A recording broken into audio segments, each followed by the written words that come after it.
Hello friend, नमस्कार। स्वागत है आपका एक बहुत ही इम्पोर्टेंट वीडियो में।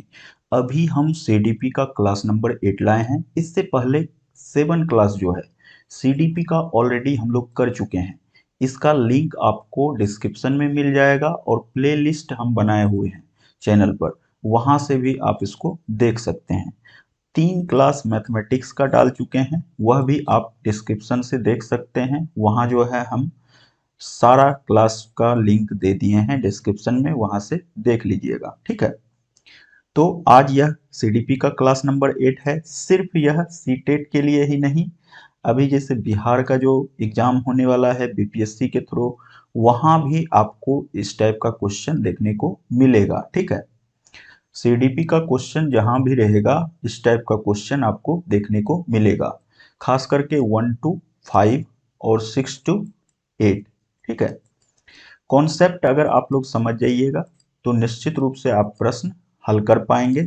एक्चुअली अब जो हर एक एग्जाम में प्रश्न रहता है वह कॉन्सेप्ट पर आधारित प्रश्न रहता है, रटने रटाने से अब कोई फायदा है नहीं। ठीक है, तो हम आपको इस टाइप का जो है यहाँ प्रश्न सॉल्व करना बताएंगे कि आप लोग अगर इसको अच्छी तरह से देखते हैं तो खुद भी आपका कॉन्सेप्ट बन जाएगा। ठीक है, तो चलिए आगे बढ़ते हैं और आपका यह सीडीपी क्लास नंबर 8 डिस्कस करते हैं।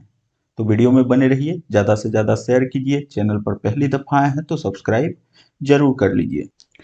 देखिए, यहाँ पहला प्रश्न आ चुका है आपका। व्यक्तियों में एक दूसरे से भिन्नता क्यों होती है? मतलब अगर दो व्यक्ति है तो इसमें दोनों में भिन्नता क्यों होती है, विभिन्नता क्यों होती है? दो व्यक्ति अलग अलग तरह के क्यों दिखाई पड़ते हैं? एक काले हैं तो दूसरे आपको गोरे दिखाई पड़ते हैं, ऐसा क्यों होता है? इसी टाइप का जो है एक दूसरे में विभिन्नता, एक होता है तेज तो दूसरा सुस्त क्यों होता है? तो इस टाइप की विभिन्नता क्यों पाई जाती है?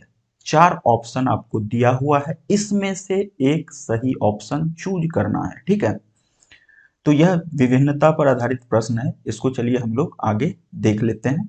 वातावरण के प्रभाव के कारण, यह सही बात है, वातावरण का प्रभाव पड़ता है व्यक्तियों पर। जन्मजात विशेषताओं के कारण, ठीक है, इससे भी पड़ता है। तीसरा है वंशानुगत।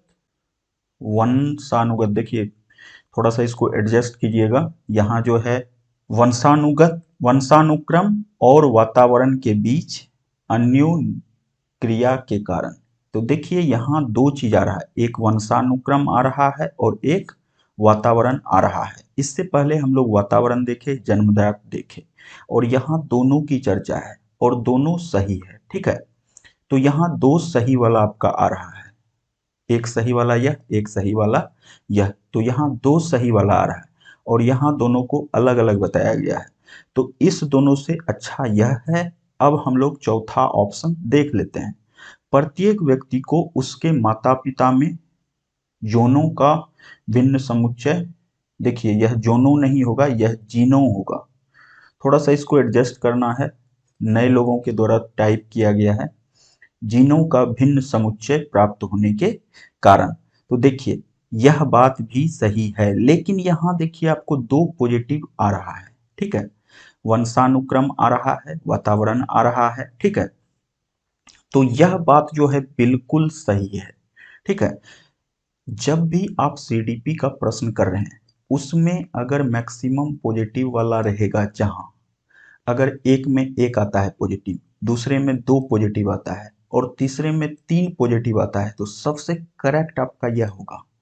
अगर 4 ऑप्शन में एक में एक पॉजिटिव, फिर एक में एक पॉजिटिव और तीसरे में दो पॉजिटिव और चौथे में जो है नेगेटिव सिर्फ आ रहा है, तो इस जगह सबसे ज्यादा सही ऑप्शन आपका यह रहेगा। ठीक है, तो इसी तरह से यहाँ हम देखिए देखिए पहला जो है एक पॉजिटिव सही है, दूसरे में भी पॉजिटिव आ रहा है, सही है, तीसरा भी पॉजिटिव, दो पॉजिटिव यहाँ दिखाई दे रहा है, तो सबसे सही आपका यह होगा। ठीक है, तो इसलिए हम लोग इसके आधार पर आंसर पर जाएंगे और यह बिल्कुल ही सही आंसर है। ठीक है, चलिए नेक्स्ट प्रश्न पर चलते हैं। अगर वीडियो पसंद आए तो निश्चित रूप से अभी ही लाइक कर दीजिए, क्योंकि आगे जो है आपको और इम्पोर्टेंट चीज हम बताने वाले हैं जो कि आपको और क्लियर हो जाएगा। अब देखिए, बच्चों के समाजीकरण में परिवार, बच्चों का समाजीकरण हो रहा है, इसमें परिवार डैश भूमिका निभाता है। कैसा भूमिका निभाता है परिवार? तो देखिए, बच्चों के विकास में, बच्चों के समाजीकरण में परिवार की मुख्य भूमिका होती है।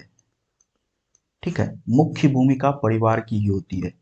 उसके बाद समाज की होती है।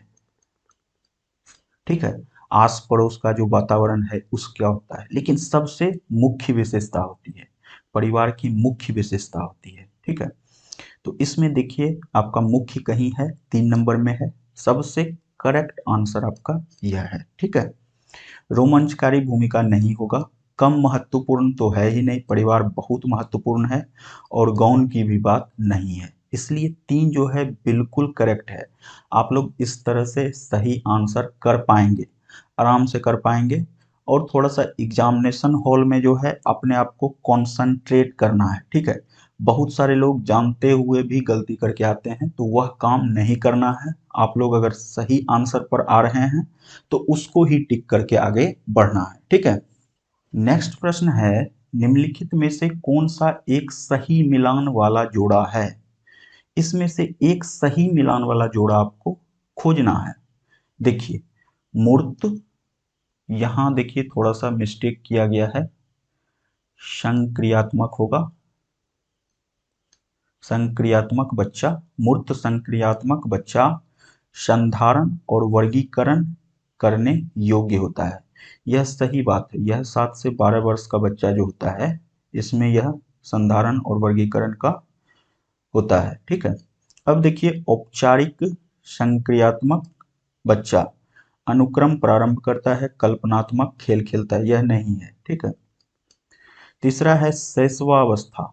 शैशवावस्था मतलब कि 0 to 2 वर्ष, उसमें तर्क का अनुप्रयोग। 0 to 2 वर्ष में तर्क का उपयोग कैसे करेगा? उसमें तो इंद्री का उपयोग किया जाता है। ठीक है, इंद्री के द्वारा जो है बच्चे पैर हाथ फेंक के अपना जो भी शारीरिक गतिविधि है उसको प्रदर्शित करते हैं। अब देखिए चौथा, पूर्व संक्रियात्मक बच्चा, निगमनात्मक विचार, यह भी नहीं होगा। ठीक है, आपका सबसे करेक्ट यहाँ एक है, एक लग रहा है, और यही आपका सही आंसर भी होगा। तो इसके साथ आप जा सकते हैं, बिल्कुल सही है। एक बच्ची कहती है, धूप में कपड़े जल्दी सूख जाते हैं। ठीक है, अच्छी बात है, धूप में तो कपड़े डालते ही सूख जाते हैं, सही बात है।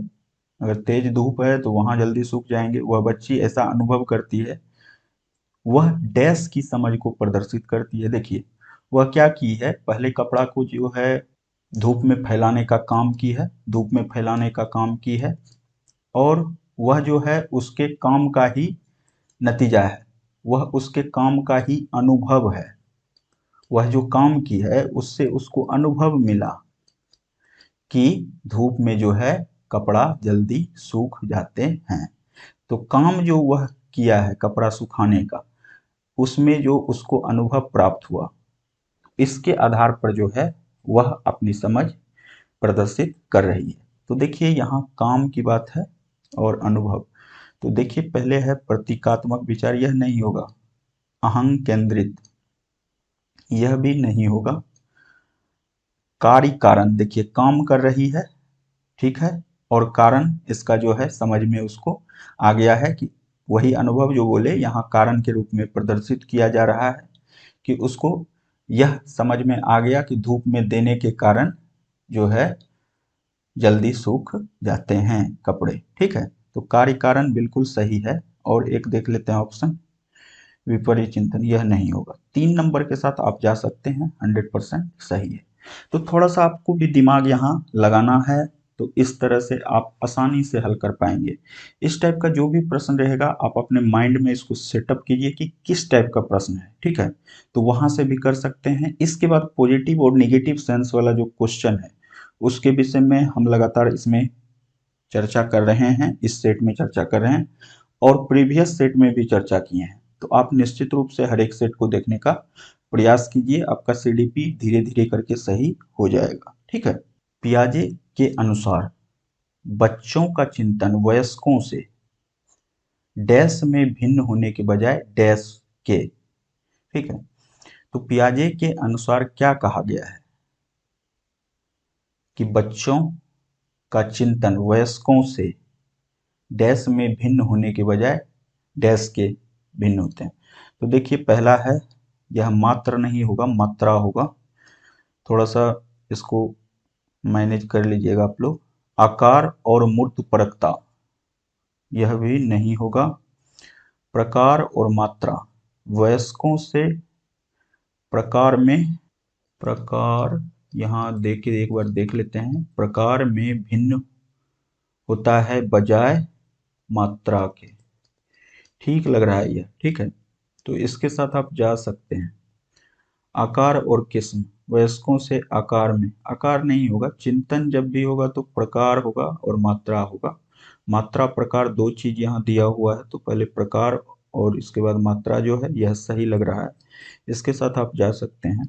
निम्नलिखित में से कौन सा एक आधारभूत सहायता का उदाहरण है?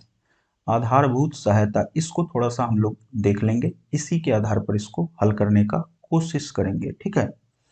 तो देखिए, अनुबोधन और संकेत देना तथा नाजुक स्थितियों पर प्रश्न पूछना, यह पॉजिटिव सेंस में यूज हो रहा है। अनुबोधन और संकेत देना और नाजुक स्थिति जब है उस समय प्रश्न पूछकर उन स्थितियों का, जो उनकी नाजुक स्थितियां हैं, उसका हल बताना। तो यह यहाँ कर रहा है सहायता।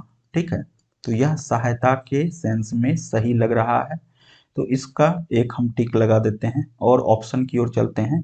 शिक्षार्थियों को प्रेरित करने वाले भाषण, देखिए भाषण देने से कुछ नहीं होता है, कितना ही प्रेरित कीजिएगा तो इससे सहायता उसको बहुत ज्यादा प्राप्त होने वाली नहीं है। ठीक है। और यह भाषण का जो है, यह भाषण वाला जो शब्द होता है, यह निगेटिव सेंस में सीडीपी में यूज होता है।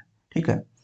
प्रश्न पूछने को बढ़ावा दिए बिना, देखिए बढ़ावा देना अगर रहता तो सही है, और दिए बिना स्पष्टीकरण देना, बिना बढ़ावा दिए, प्रश्न पूछने को बढ़ावा दिए बिना। ठीक है। प्रश्न पूछा और उसको बढ़ावा भी नहीं दिया और उसका स्पष्टीकरण देना स्टार्ट कर दिया, तो यह दोनों निगेटिव सेंस में आ रहा है, इसलिए यह आपका नहीं होगा। मूर्त और अमूर्त दोनों प्रकार के उपहार देना, देखिए उपहार देना जो आता है, उपहार देना, भाषण देना, ठीक है, यह सब निगेटिव सेंस में यूज होता है, तो यह आपका बिल्कुल नहीं होगा। तो सबसे करेक्ट आपका एक नंबर है, यहाँ सहायता का सेंस आ रहा है, इसलिए आंसर एक होगा। एक के साथ आप लोग जा सकते हैं। नेक्स्ट प्रश्न की ओर चलते हैं। वाइगोत्स्की के अनुसार बच्चे सीखते हैं, बच्चे कैसे सीखते हैं? वाइगोत्स्की के अनुसार तो परस्पर क्रिया द्वारा सीख, वाइगोत्स्की के अनुसार बच्चे जो सीखते हैं वह सीखते हैं परस्पर क्रिया के द्वारा। तो यहाँ देख लेते हैं परस्पर क्रिया कहाँ हो रहा है। ठीक है। उस पर डायरेक्ट हम लोग टिक करेंगे, इसको थोड़ा सा ध्यान में रखिएगा, यह जो है इनका कथन है, इसलिए हम डायरेक्ट इसको यहाँ यूज किए हैं। जब पुनर्बलन प्रदान किया जाता है, नहीं होगा, यह परिपक्व होने से नहीं होगा, अनुकरण से नहीं होगा, वयस्कों और समवयस्कों के साथ परस्पर क्रिया, देखिए परस्पर क्रिया की बात हो रही है, परस्पर क्रिया आपको दिखाई दे रहा है, और वयस्कों और समवयस्कों की बात हो रही है। समवयस्क मतलब अपने हम उम्र हो गया, और वयस्क मतलब अपने से थोड़े अधिक एज के लड़के। ठीक है। उसके परस्पर क्रिया से बच्चे सीखते हैं। ठीक है। तो यह आपका बिल्कुल सही है, 4 के साथ आप जा सकते हैं। नेक्स्ट प्रश्न की ओर चलते हैं। कोलबर्ग ने प्रस्तुत किए हैं, देखिए कोलबर्ग एक वैज्ञानिक हुए थे, जिस तरह से वाइगोत्स्की साहब हैं उसी तरह से ये हैं, तो इनका जो है कोलबर्ग ने प्रस्तुत किए हैं। ठीक है। इनका जो है नैतिक विकास का कुछ सिद्धांत है, वह मूल रूप से 6 सिद्धांत है। 6 सिद्धांत में एक है नैतिक चिंतन, तो देखिए नैतिक विकास आ रहा है यहाँ, यह सही लग रहा है। एक है नैतिक चिंतन इनका जो है कोलबर्ग साहब के, दूसरा आपका है रूढ़िगत चिंतन, तीसरा है अच्छे आपसी व्यवहार व संबंधों पर चिंतन, चौथा है सामाजिक व्यवस्था बनाए रखने पर आधारित चिंतन, पांचवा है सामाजिक अनुबंध, उपयोगिता और व्यक्तिगत अधिकारों पर आधारित चिंतन, और छठा है सार्वभौमिक नीति सम्मत सिद्धांतों पर आधारित चिंतन। तो देखिए नैतिक चिंतन की यहाँ बात हो रही है, और यह नैतिक चिंतन आपका नैतिक विकास के चरण के अंतर्गत आ रहा है, इसलिए आप 4 के साथ जा सकते हैं, बिल्कुल सही है। तो देखिए वैज्ञानिक जितने भी हैं उनके जो कथन हैं उनको थोड़ा सा ध्यान में रखना है, ठीक है। हम स्पेशली इस पर भी टॉपिक आपके लिए सीटेट के ध्येय से लाएंगे, ठीक है। कोहबर्ग, इसके बाद जो है आपका वाइगोत्स्की साहब और भी पियाजे साहब, उन लोगों के जितने भी कथन हैं उनको जो है हम लाएंगे, उसके लिए सेपरेट वीडियो लाएंगे, ठीक है। तो नेक्स्ट प्रश्न की ओर अभी चलते हैं। बुद्धि है, देखिए यहाँ एक थोड़ा सा इसको मैनेज कर लीजिएगा। सामर्थ्यों का एक समुच्चय है बुद्धि, ठीक है। सामर्थ्यों का समुच्चय है बुद्धि, ठीक है। तो यह बिल्कुल सही कथन है। एक अकेला और जातीय विचार नहीं है बुद्धि। बुद्धि में एक अकेला और जातीय विचार नहीं होता। दूसरे के अनुकरण करने की योग्यता, बुद्धिमत्ता यह नहीं है कि दूसरों का अनुकरण करें। एक विशिष्ट योग्यता यह भी नहीं है। पूर्ण रूप से जो सही है सामर्थ्यों का एक समुच्चय है, ठीक है। बुद्धि जो है सामर्थ्यों का एक समुच्चय है, इसमें मानसिक शक्ति होती है जो तर्कपूर्ण तरीके से इसको समझने में प्रयास करती है, ठीक है, और सहायक भी होती है। तो 1 नंबर बिल्कुल सही है। नेक्स्ट प्रश्न की ओर चलते हैं। भाषा विकास के लिए प्रारंभिक बचपन काल है। भाषा विकास के लिए प्रारंभिक बचपन काल क्या है? महत्वपूर्ण है, अति महत्वपूर्ण है, बहुत महत्वपूर्ण है, ठीक है। यहाँ जो है बहुत महत्वपूर्ण है प्रारंभिक बचपन काल, क्योंकि यहाँ इंद्रियां जो है बहुत सारा रिएक्ट करती है और बच्चों को सीखने में हेल्प करती है, ठीक है, सीखने में बहुत मदद करती है। तो यह जो है प्रारंभिक बचपन काल बहुत ही महत्वपूर्ण काल है। कम महत्वपूर्ण नहीं होगा आंसर, अमहत्वपूर्ण नहीं होगा, अति संवेदनशील यह सही है। अति महत्वपूर्ण, अति संवेदनशील और निरपेक्ष नहीं होगा। तो 3 के साथ आप जा सकते हैं, बिल्कुल सही है। एक सह शिक्षा कक्षा में लड़कों से शिक्षक यह कहता है लड़की बनो और लड़के बनो, ठीक है। लड़कों से शिक्षक यह कहता है लड़के बनो, लड़कों से कहता है लड़के बनो, लड़कियों जैसा व्यवहार मत करो। तो देखिए लड़के और लड़की की जो टिप्पणी होती है इसको जो है जेंडर रूढ़िवादिता के तहत देखा जाता है, रूढ़िवादिता, ठीक है, इसके तहत देखा जाता है। तो देखिए यहां ऐसा है कुछ, जातीय भेदभाव का परिचारक है, जातीय नहीं है, लिंग भेदभाव है, ठीक है। जेंडर जो होता है यह लिंग भेदभाव है, जातीय नहीं है, लिंग है। तो यह नहीं होगा। लड़के लड़कियों के साथ व्यवहार का एक अच्छा उदाहरण तो बिल्कुल नहीं है। कंपेयर मत करो लड़कों को लड़की से। लड़के लड़कियों में भेदभाव की रूढ़िवादिता को वादित धारण को प्रकट करती है, यह सही है। देखिए रूढ़िबद्ध धारणा के विषय में बातचीत हो रही है, तो यह आपका सही है। यहाँ जो है लिंग विभेदीकरण की बात हो रही है, तो यह रूढ़िबद्ध धारणा का एक उदाहरण है, यह सही है। चौथा ऑप्शन देखिए, लड़कियों पर लड़कों की जीव वैज्ञानिक महत्ता को उजागर करती है, ऐसा नहीं है, ठीक है। तो 3 के साथ आप जा सकते हैं, डायरेक्ट बिल्कुल सही आंसर है आपका। आकलन क्या है? आकलन से क्या होता है? यह सीखना जो होता है, सीखने में सुधार की क्रिया प्रक्रिया है। सीखने में सुधार इससे होता है, सुधार की क्रिया प्रक्रिया होती है। तो देखिए इस टाइप का कहीं है, बच्चों को लेबल करने, नाम देने और वर्गीकृत करने की। देखिए यह वर्गीकरण करना जो है यह नेगेटिव सेंस में यूज होता है, और लेबल चिपकाना, बच्चे पर क्या लेबल दीजिएगा आप, नाम क्या दीजिएगा उसको, तो यह अच्छी बात नहीं है, यह बिल्कुल गलत है। बच्चों को प्रतियोगितात्मक, देखिए प्रतियोगितात्मक जैसे आया प्रतियोगिता की बात आई तो यह निगेटिव सेंस में होता है। प्रतियोगिता निगेटिव सेंस में यूज होता है। जहां भी इसको देखिएगा अगर नहीं वाला नहीं रहेगा तो यह बिल्कुल इसको ओमिट कर दीजिएगा, ठीक है। यह निगेटिव रूप में यूज होता है इसका। सीखने को सुनिश्चित करने के लिए तनाव और दबाव। देखिए तनाव और दबाव, सीखने के लिए आप तनाव और दबाव दीजिएगा, यह तो बिल्कुल गलत बात है, तो यह नहीं होगा, ठीक है। तो यह भी आपका नहीं है, यह भी निगेटिव हो गया, यह भी नहीं है। और यहाँ देखिए सीखने में सुधार का एक तरीका बिल्कुल है, सुधार की क्रिया प्रक्रिया है। तो 4 के साथ आप चले जाइए, बिल्कुल सही आंसर है। बाकी जो है सब आप देख ही लिए, सब में नेगेटिव सेंस का यूज हो रहा है। इस तरह से आप लोग नेगेटिव को जो है अलग डायरेक्ट कर सकते हैं, कहीं कोई दिक्कत परेशानी नहीं है। सिर्फ आप लोग जो है लगातार इसको देखते रहिए, हल करते रहिए, ठीक है। कोई सा भी एक सेट ले लीजिए, उसको भी प्रैक्टिस कर सकते हैं सीटेट के एग्जाम को ध्यान में रखते हुए, कहीं कोई दिक्कत नहीं होगी, सीडीपी आराम से हो जाएगा, ठीक है।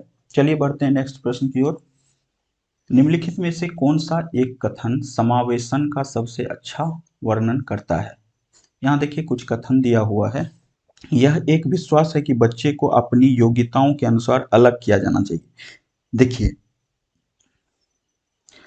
अलग करना जो है यह निगेटिव सेंस में होता है। विद्यालय में बहुत सारे बच्चे हैं, उसको अगर अलग थलग कीजिएगा तो इससे नेगेटिव इफेक्ट पड़ेगा, तो यह बिल्कुल नहीं होगा। यह एक विश्वास है कि कुछ बच्चे, देखिए कुछ बच्चों की बात हो रही है, कभी कुछ सीख ही नहीं सकते, कभी कुछ सीख ही नहीं सकते, ऐसा नहीं हो सकता है। ऐसा नहीं है कभी कुछ नहीं सीख सकते, कभी ना कभी वह किसी ना किसी रूप में निश्चित रूप से कुछ सीखेगा, ठीक है। तो यह बिल्कुल ही निगेटिव सेंस है, तो यहाँ बिल्कुल यह नहीं होगा। तीसरा देखिए, यह एक दर्शन है कि सभी बच्चों को नियमित विद्यालय प्रणाली में समान शिक्षा प्राप्त करने का अधिकार है, यह सही है, ठीक है। विद्यालय में शिक्षा प्रणाली समान शिक्षा प्राप्त करने का अधिकार है, ठीक है, सब बच्चे को यह अधिकार है, सही है। यह एक दर्शन है कि विशेष बच्चे ईश्वर के विशेष उपहार हैं। देखिए विशेष बच्चों की बात हो रही है, यह नेगेटिव सेंस में यहाँ यूज हो रहा है, ठीक है। तो यह आपका नहीं होगा। तो इस तरह से आप 3 के साथ जा सकते हैं, बिल्कुल सही आंसर है। आप लोग जब गौर से इसको पढ़िएगा इस टाइप का टॉपिक, तो आपको जो है धीरे धीरे इसमें आपको कॉन्सेप्ट नजर आएगा कि किस तरह से जो है हम लोगों को ऑप्शन में से सही ऑप्शन चूज करना है, ठीक है। एक गलती सिर्फ मत कीजिएगा, आप सही आंसर चूज कर लिए फिर भी गलत टिक करके आ गए, ठीक है। सेव नेक्स्ट जो करते हैं वहां थोड़ा सा मिस मत कीजिएगा। इससे क्या होता है, सेव नेक्स्ट कभी कभी बच्चे करना भूल जाते हैं, जिससे भी बहुत सारा प्रश्न जो है ऐसे ही छूट जाता है, ठीक है। तो चलिए नेक्स्ट प्रश्न की ओर चलते हैं। वंचित वर्ग की पृष्ठभूमि के बच्चे को शिक्षा प्रदान करने के लिए शिक्षक को चाहिए कि, वंचित वर्ग के बच्चे हैं और उनको शिक्षा प्रदान करने के लिए शिक्षक को चाहिए कि, क्या करना चाहिए शिक्षक को, ताकि वंचित वर्ग के भी बच्चे अच्छे से पढ़ सके, शिक्षा ग्रहण कर सके। उन्हें बहुत सा लिखित कार्य दें। लिखित कार्य देने से क्या होगा, इससे उनकी जो है शिक्षा प्रदान करने की स्थिति सही हो जाएगी? नहीं, ऐसा नहीं होगा। लिखित कार्य देना जो है, बहुत ज़्यादा लिखित कार्य देना, गृह कार्य देना, यह निगेटिव सेंस में यूज होता है।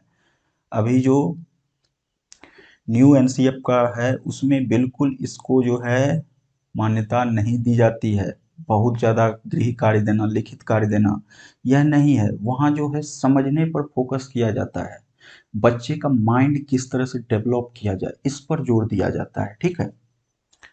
उनके विषय में अधिक जानकारी जुटाने का प्रयास करें और उन्हें कक्षा में होने वाली चर्चा में शामिल करें। बिल्कुल सही बात है। देखिए अगर बच्चों के विषय में अधिक जानकारी प्राप्त हो जाएगी, ठीक है, तो उन्हें कक्षा में होने वाली चर्चा में अगर आप शामिल कर लीजिएगा तो इससे जो है क्या होगा, उनके मनोबल में वृद्धि होगी और वो जो है फिर अपना पढ़ाई जो है सही से कर पाएंगे।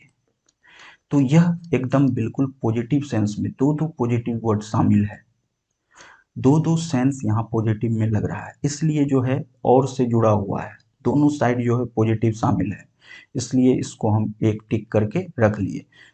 और ऑप्शन देख लेते हैं, इससे अच्छा ऑप्शन होगा तो वहां चले जाएंगे, लेकिन अभी फिलहाल हम इसको टिक करके रखें। उन्हें कक्षा में अलग बिठाएं। देखिए अलग थलग कीजिएगा तो इससे क्या होगा, कक्षा की स्थिति सही नहीं रहेगी और वह जो अनुशासन है उस पर भी इफेक्ट पड़ेगा। तो यह नहीं हो सकता है। उन पर ध्यान ना दें क्योंकि वे दूसरे शिक्षार्थियों के साथ अंतःक्रिया नहीं करते हैं। यह सब नहीं होगा, ठीक है। उन पर ध्यान ना दें, ऐसा नहीं है। आप हर एक स्टूडेंट पर आपको ध्यान देना होगा, ठीक है। कक्ष में जितने भी स्टूडेंट बैठे हुए हैं सबको उनके जो भी कक्षा में आप पढ़ा रहे हैं उस पर जो है फोकस देना जो होगा, ठीक है। और यह ना दें जो है यह बिल्कुल नेगेटिव सेंस में है क्योंकि वे दूसरे शिक्षार्थी के साथ अंतःक्रिया नहीं कर सकते, ऐसा नहीं होगा, ठीक है। अभी देखिए पढ़ाई के साथ साथ खेलकूद में भी प्रोत्साहित किया जाता है। बहुत सारे बच्चे पढ़ाई में औसत रहते हैं और खेलकूद में जो है अच्छे दर्जे प्राप्त होते हैं, ठीक है। तो वहाँ जो है दोनों अपने क्षेत्र में अलग अलग अच्छे हैं, ठीक है। तो इसलिए जो है अंतःक्रिया नहीं कर सकते, ऐसा नहीं होगा, ठीक है। बच्चे अंतःक्रिया करेंगे, हो सकता है उनकी क्रियाएं जो है थोड़ी सी अलग होगी, लेकिन ध्यान ही ना दें यह तो बिल्कुल गलत बात है। तो यह नहीं होगा आपका। तो 2 नंबर जो है बिल्कुल करेक्ट है, इसके साथ आप जा सकते हैं, बिल्कुल सही आंसर है। चलिए नेक्स्ट प्रश्न की ओर चलते हैं, शायद यह आपका लास्ट प्रश्न है। तो इस तरह से आप लोग सीडीपी का क्लास जो है निश्चित रूप से कीजिए। इसमें जो है हम कोशिश किए हैं कि डायरेक्ट उस पॉइंट को फोकस करना जहां से कि हम लोग ऑप्शन को निचोड़ के निकाल सकें, ठीक है। तो वीडियो में बने रहिए, ज्यादा से ज्यादा शेयर कीजिए। लास्ट प्रश्न हम लोग देख लेते हैं। निम्नलिखित में से कौन सा व्यवहार बच्चे की अधिगम की निर्योग्यता की पहचान करता है, ठीक है।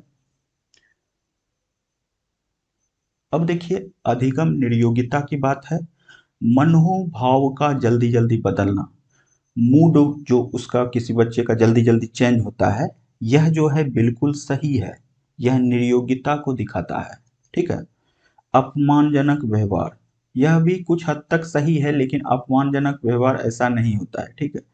जल्दी जल्दी जो मूड बदलता है बच्चे का उसको हम लोग डायरेक्ट कहते हैं निर्योग्यता। देख लेते हैं इससे कोई और अच्छा ऑप्शन अगर आए, फिलहाल यह नहीं होगा आपका।